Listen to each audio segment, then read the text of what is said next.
Hello everyone and welcome back to TowerGate. It is TowerGate Day number 711, 711, March the 4th, 2019, Monday. Thank you so much for tuning in. Oh boy, we have a lot to talk about today, but let's keep in mind today is the day we select the Dumbass of the Week, which will be announced on Monday's video, or I'm sorry, on Tuesday's video. Should have been on Monday's video, but we got behind again. That's okay. So on today's video, Sunday, this video, day 711, I will be checking the comments section to tally up the votes for Dumbass of the Week. So make sure you put your request for Dumbass of the Week into the comments section of this video. Alrighty, we've got a lot of good contestants this week. We're going to add another one or two here today. But first, I want to start with the Sunday morning Maria Bartiromo interview with Devin Nunes. A very, very good interview. So I just watched the interview and jotted down a few things. So I'm just going to go through these. But I highly recommend you watch that if you have not seen it. The interview with Devin Nunes and Maria Bartiromo from Sunday morning. So let's go ahead and go through a couple of these things that they discussed.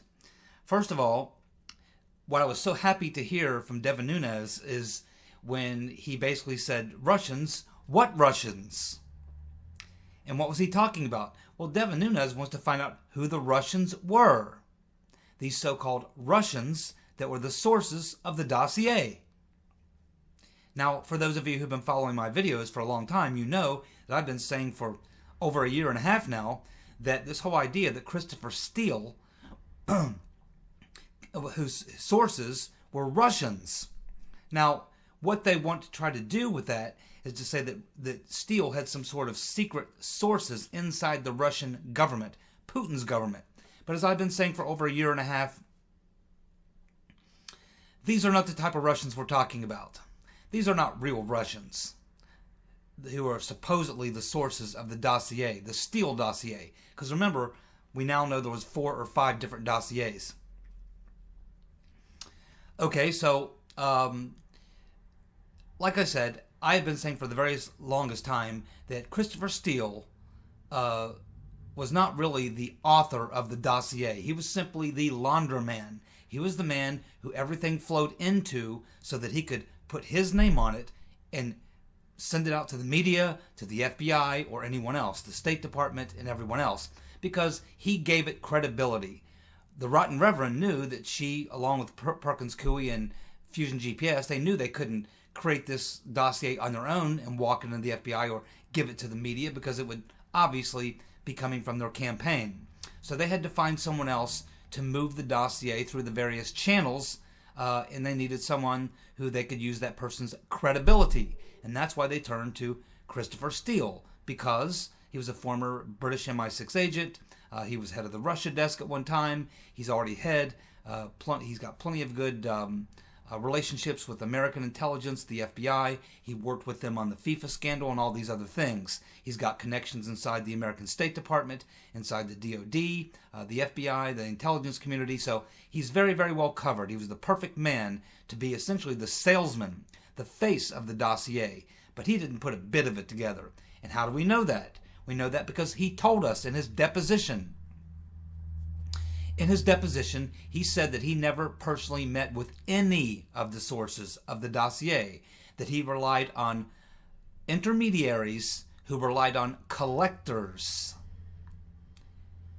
And so he never met any of these sources.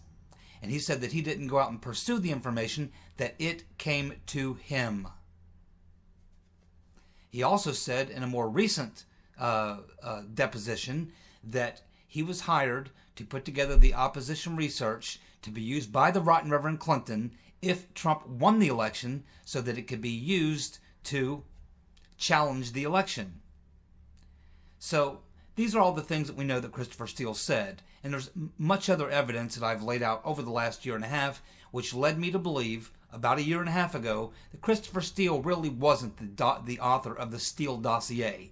That he was simply the turnstile, the laundromat, the place where the information would be pumped into so that he could sign off on it, lending his credibility to it, and creating a way for the rotten Reverend Clinton to disperse it and disseminate it throughout the intelligence community, the FBI, the State Department, and the media.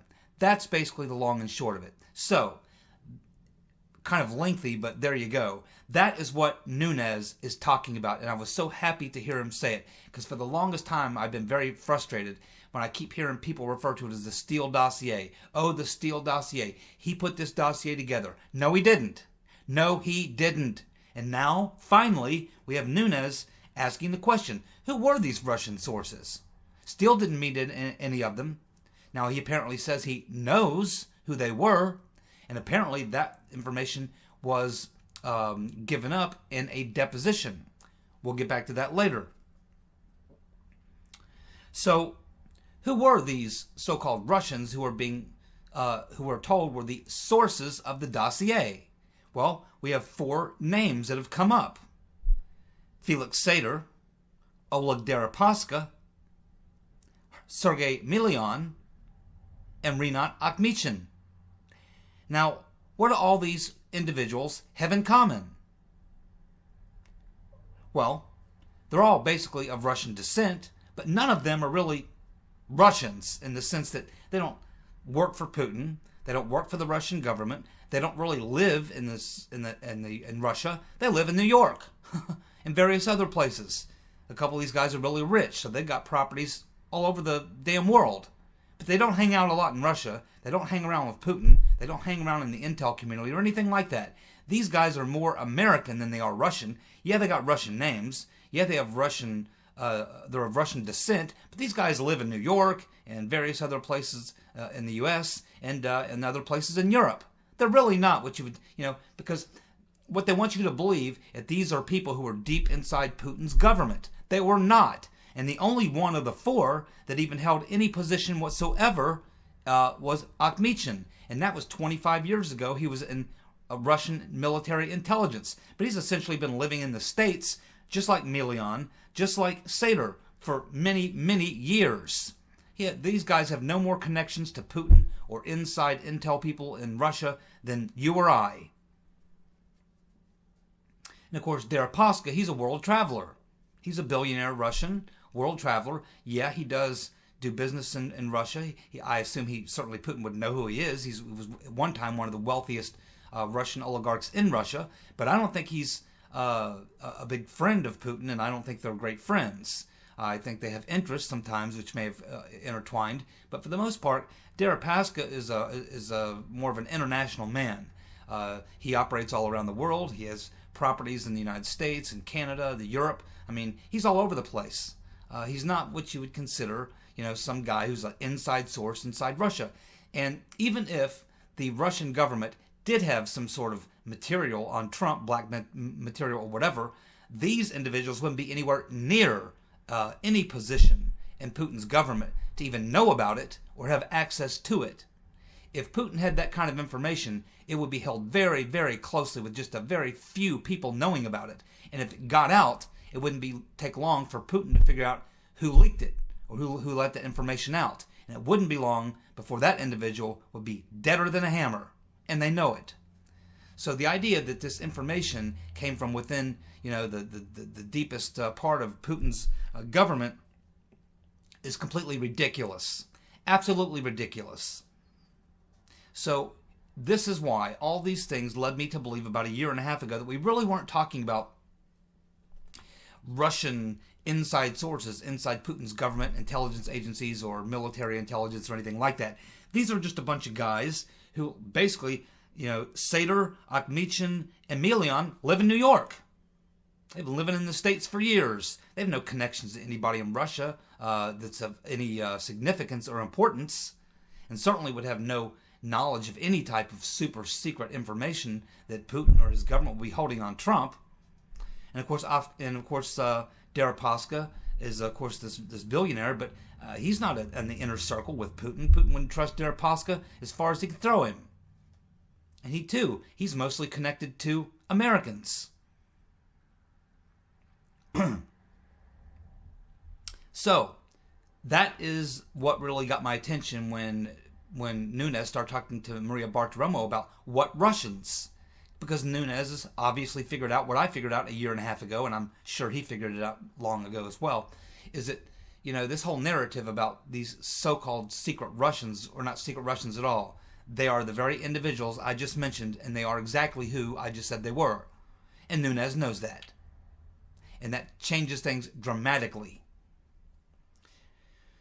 Now, Maria Bartiromo also brought up the fact with Nunes that she got a hold of the list that his committee, the Republicans on the House Intelligence Committee, which is now headed by Adam Bug-Eyed Fool Schiff, still have 32 people that they want to call as witnesses to find out more about the dossier and these sources. And she rattled off a few of these people: Jake Sullivan, Robbie Mook, Blumenthal, Tashina Gohar, and of course 20 some odd others. And the one name I didn't hear her mention, which I think should probably be on the list, is the Rotten Reverend. You certainly want to talk to the Rotten Reverend. It was her dossier. But they didn't mention her. So, of course, Maria Bartiromo said, yeah, but you don't have subpoena power because you're not the head of the committee. And he said, yeah, that's right. But we're going to give the names to Adam Schiff. And if Adam Schiff will not subpoena these people, then we will simply ask them to come and testify voluntarily. If that doesn't happen, then he said he's going to hand that list on over to Lindsey Graham, who can subpoena these people. So, one way or another, Nunes said these 32 people are going to be brought in to testify. If not to his committee, then to Lindsey Graham's Judiciary Committee, by subpoena or by volunteering to come in. And the point that Nunes made, again, is a point I've been making for a very long time, which is that these people, if you look at every one of these people who are involved in the dossier, every single one of them, regardless of which side of the deal they're on, they all have connections to the rotten Reverend Clinton and her husband, Slick Willie. And Nunes also points out that the Clinton team, specifically Clinton and Podesta and Robbie Mook and some of the others, had to be getting and had to have the dossier long before anyone else, or certainly being given these memos before anyone else, because they were out there commenting, making comments about Trump having collusion or something with Russians long before the dossier came out and long before anyone else were talking about it. It was people in the Clinton campaign team that first started with the Trump-Russia narrative. And it was based on, a lot of the information they were using was based on what was later be found in the dossier, these separate memos that became the dossier.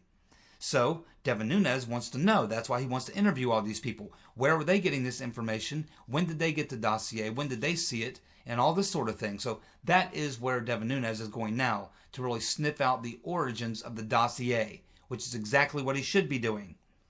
And if he can't do it, hopefully Lindsey Graham can get it done. He also mentioned this letter that was written to William Barr from Meadows and Jordan, bringing up the fact of all the conflicts of interest with Weissman, who's, of course, these two people on the Mueller witch hunt team, Mueller and this woman Ahmad. Both Weissman and Ahmad had been shown the dossier, had been involved in all this stuff before Mueller was appointed, and then once he was appointed, they were brought onto his team.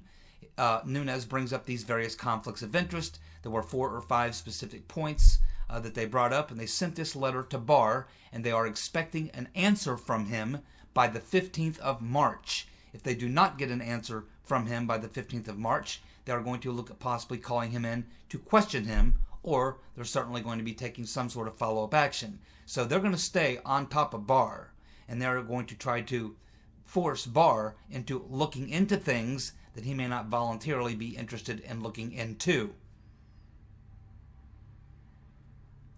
Another thing that we mentioned last week is I told you that the judge down in the Florida case, Judge Ungaro, who was the judge who was over the case down there of Gubarev versus BuzzFeed, she announced last week that they were going to release the full depositions from Christopher Steele and David Kramer, where we're going to learn a lot of things. Specifically, one thing that Gubarev's attorneys wanted to know was who was Steele's sources. Who were these people, these so-called Russians, where this information came from? So it's very likely that we're going to find out the names of these so-called Russians, and I would just about guarantee you that the names that are going to come up are going to be Mr. Sater, Mr. Deripaska, Mr. Milian, and Akhmechin. They're not going to be a bunch of, Russian intel people inside Putin's government. They're going to be these guys I just mentioned, who are all a bunch of hacks and con men who live in America, or basically, for the most part, Americans, of Russian descent. They're no friends of Putin, by the way. So we'll be looking forward to, and Nunes is looking forward to getting his hands on and looking at, as are other members of Congress. I'm sure Lindsey Graham and others are really going to want to see these two depositions from Kramer and Steele. You're going to get a lot of information, and some of it is going to be very embarrassing to the late Senator Magoo.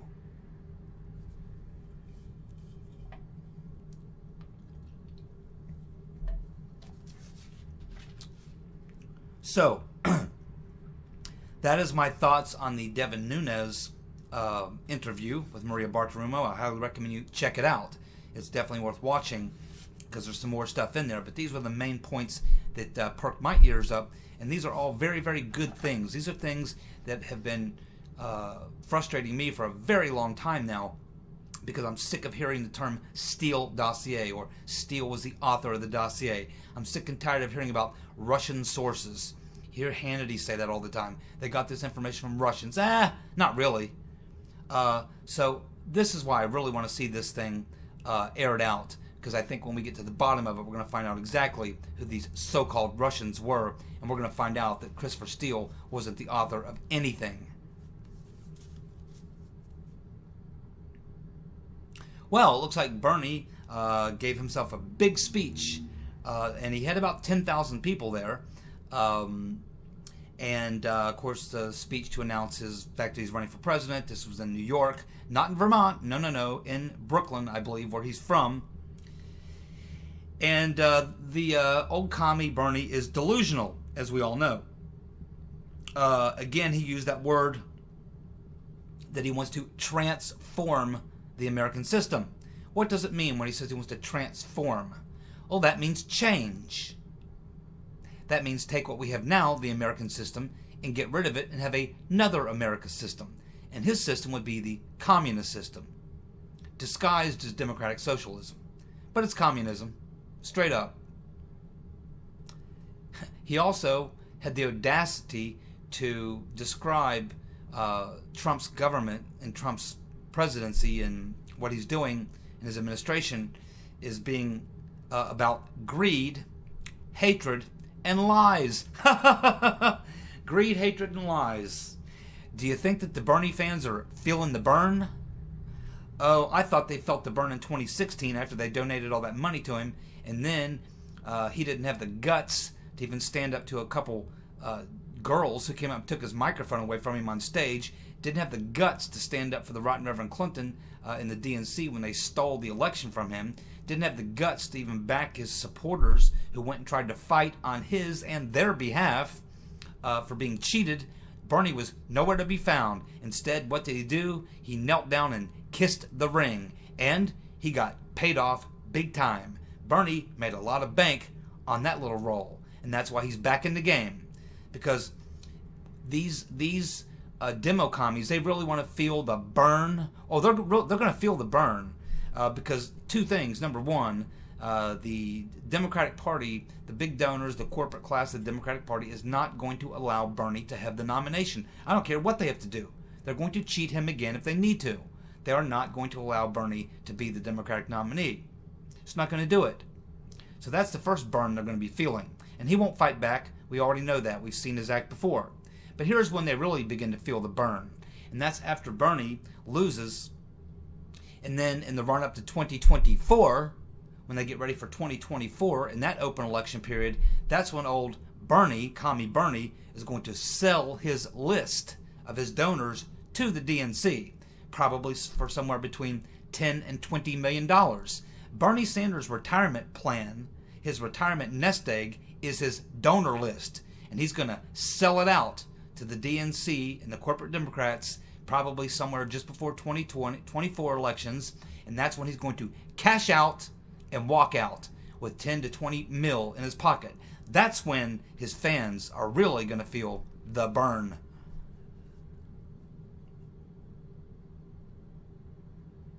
Well, we have Dr. Caleb Rossiter, who I believe was at the CPAC convention. He represents, or is one of the people representing the group called the CO2 Coalition. And they have now challenged Ocasio-Cortez and any scientist she wants to bring along, have challenged a debate. They have now given her a challenge to a debate. Now, other people, Ben Shapiro challenged her to a debate a while ago, and she said that he was catcalling her or something, and it was sexist. So I'm not sure how that works, but we'll see. But I can just about guarantee you that Ocasio-Cortez is never going to go up on stage and debate Mr. Rossiter, who has an advanced degree in statistics. And there are other scientists on his committee and mathematicians. And she can bring anyone she wants, but they aren't going to show up because they know in a fair debate on the climate issue that they will get their ass kicked because they know it's all propaganda.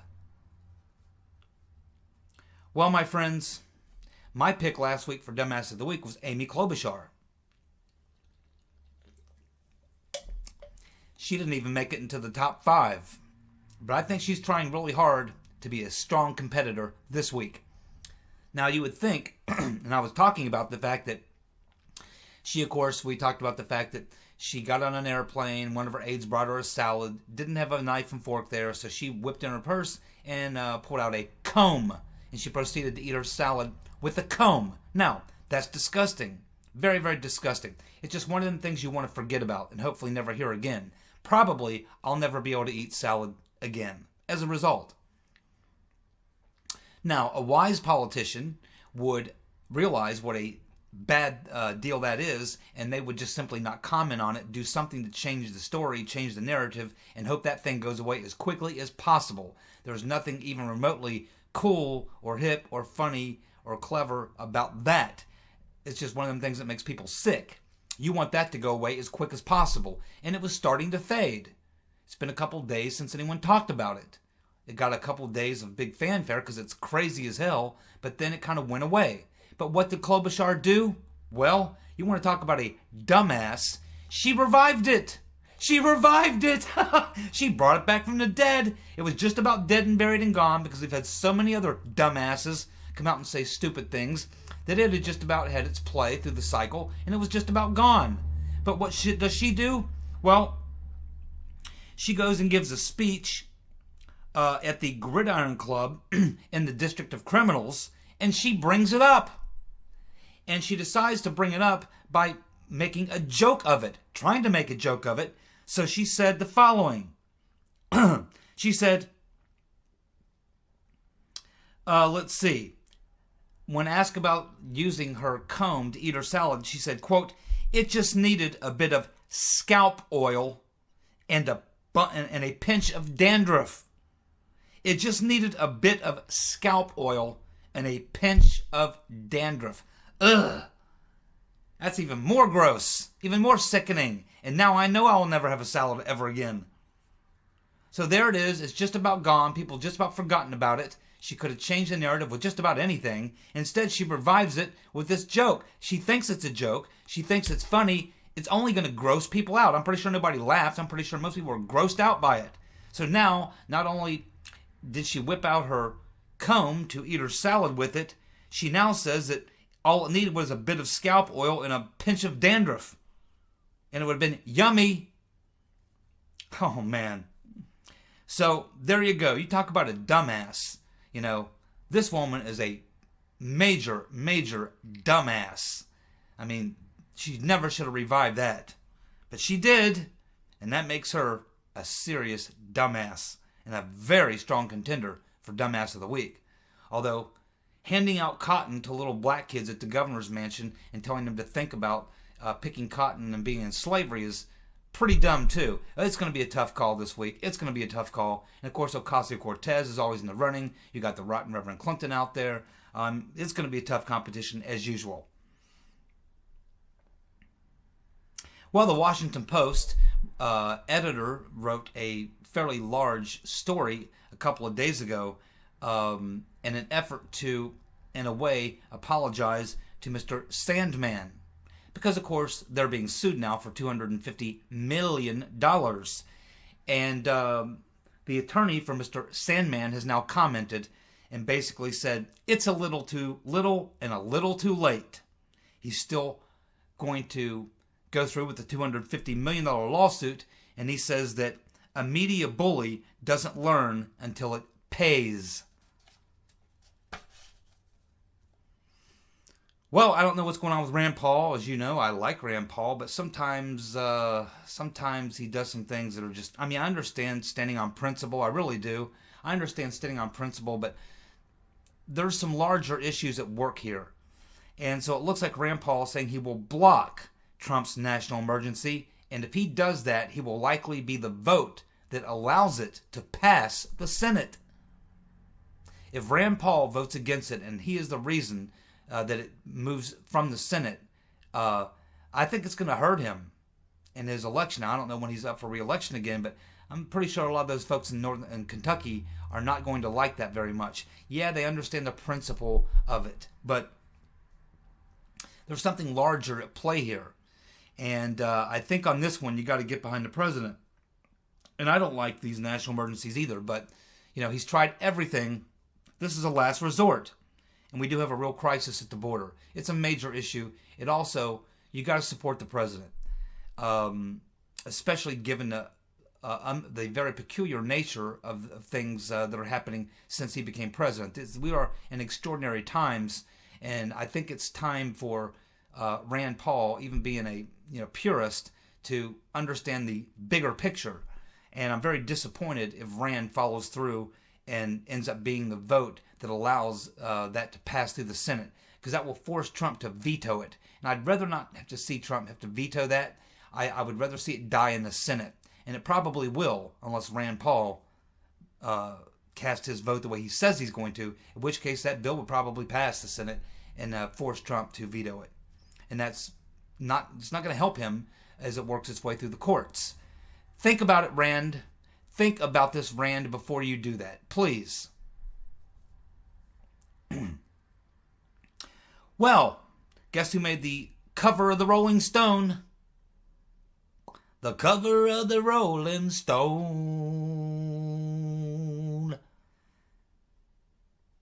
Yeah, that's right, fellas. It's the cover of the Rolling Stone. And guess who made the front cover? None other than Madam Botox, Nancy Pelosi, Ocasio-Cortez, and Ilhan Omar, along with Rochelle Ritchie. They made the cover of the Rolling Stone. And so Pelosi put out a video to promote this newest issue of Rolling Stone. And in this issue, to promote this issue, they did a video. And in the video, you've got Pelosi saying, "Do the country a favor, Mr. President. Don't run." In your dreams. Oh, he's going to run. And he's going to run a contest that they're going to turn into capitalism versus socialism. Capitalism versus socialism is how the Republicans and Trump are going to frame the 2020 election. And it'll be very interesting to see how that works out for them. I'm thinking it's not going to work out very well. So good luck with that, Madam Botox. Well, Trump didn't come back from Vietnam empty-handed. He certainly did not. He came back with a Boeing contract for $15 billion, which will create thousands more U.S. jobs. So, see, even when Trump's on a foreign policy mission and not even trying, he creates jobs. Good paying American jobs. And one other thing, it's why I'm on this topic. I don't have much time, so I'm not going to delve on it too much. But, I was thinking about this, and when you think about what you're asking Kim Jong-un to do, knowing good and well he's got those hardliner hardcore commie hardliners back at home who could very well orchestrate a coup or something else. It's hard, I think, for Kim Jong Un to be able to come out and say, "Yeah, we're going to give up all our nukes. We're going to turn over a new leaf. We're going to become a market economy or whatever." I think that there's a lot of things going on here that are very difficult to do in a public way, and that's why I think that there's a lot more going on here than what we just saw in what took place in Vietnam. I think it would be very tough for Kim Jong Un to come out and give them on a international media platform say, "Yeah, we're going to give up our nukes and do all this." I think it's very, very hard for Kim Jong Un and the leadership in North Korea to do. It's very, very hard to do. But what I'm thinking is that it may be the type of thing that they have to do very quietly. That they can make a move on their nukes. They can make other moves behind the scenes. But I'm thinking a lot of these things would be easier done if they were done quietly without a lot of fanfare. And I'm thinking that that's what's going to be happening over the next couple of years as we watch this play out with North Korea. Because I think ultimately there is a deal there. But I think it's going to have to be a deal where a lot of the things that North Korea does, and possibly even some of the things that we do with sanctions and things, are going to have to be done very quietly without this international. Yeah, you want the international stage to have the photo ops, to have the big meeting and all that, but to really get the things done that need to be done, I think some of this stuff is going to have to be done very quietly. Very, very quietly. And that's why I'm optimistic and I look for there to be progress being made at the time. Most of the progress will be made when there's the least amount of attention being drawn to it. It's just a gut feeling I have. Jim Jordan was on with Upchuck Todd, and of course Upchuck Todd was pretending that he didn't know anything about the dossier. He's using a lot of the same old things that you see the Democrats use about the dossier. Well, the Republicans paid for it. No, they didn't. No, they didn't. The guy from the Washington or the Beacon or whatever it was that did the opposition research for Fusion GPS paid them to do opposition research on several of the players in the field, not just Trump but others. The guy was a Rubio supporter and a Bush supporter. When in fact Trump won the nomination, he said, "Okay, that's it. Well, the contest is over," and he walked away.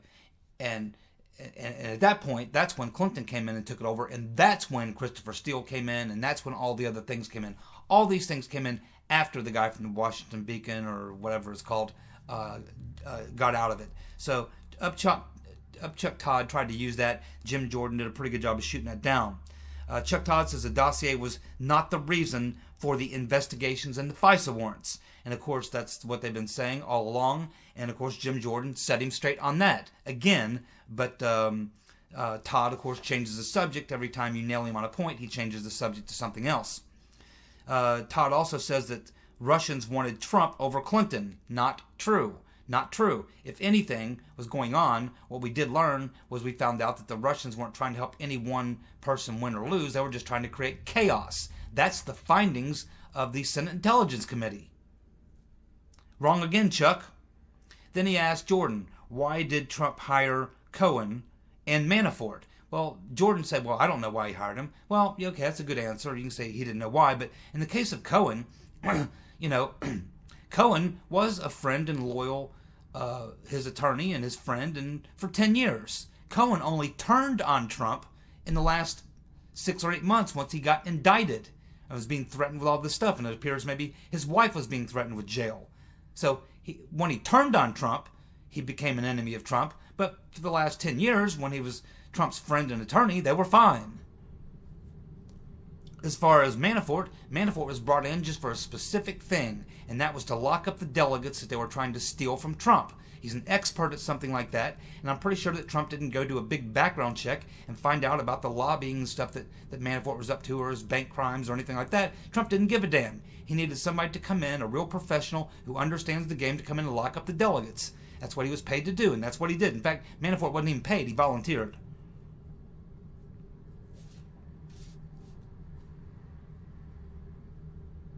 New NBC poll. NBC Wall Street Journal poll. Only 18% of people view socialism positively. 18% view socialism positively. 50% see it negatively. 50% negatively, 18% see socialism positively. Also, from this poll, we learned that the two things that you can be, the worst two things you can be in 2020 would be to be over 75 years of age and a socialist. Sorry, Bernie. Alrighty, there you go. Don't forget to get your votes in for Dumbass of the Week. I'll be checking this video tomorrow and we'll announce the winner on Tuesday. Thank you so much for tuning in.